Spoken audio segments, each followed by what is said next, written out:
আসসালামু আলাইকুম everyone, welcome to Mir cooking house. আশা করি সকলে ভালো আছেন। তো আজকে আমরা রান্না করব গুঁড়া দুধের লাচ্ছা সেমাই।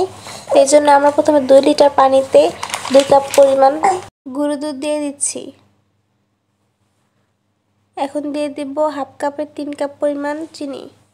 তবে এখানে মিষ্টিটা আপনারা আপনাদের স্বাদ অনুযায়ী দিবেন।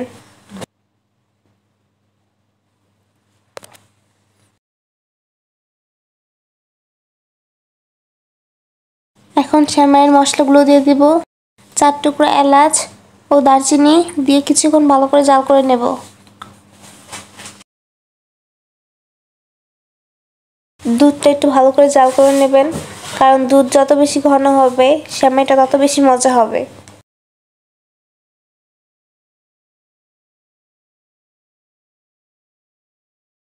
দুধের ঘনত্বটা আপনারা দেখে বুঝতে পারছেন। চুলা থেকে নামিয়ে দুধ আমরা 5 মিনিটের জন্য ঠান্ডা করে নিয়েছিলাম। এখন 75 গ্রাম লাচ্ছা সেমাই আমরা দিয়ে দিচ্ছি। এখন একটু নাড়াচাড়া করে দুধের সাথে মিশিয়ে নেব। এখন দিয়ে দিচ্ছি কিশমিশ।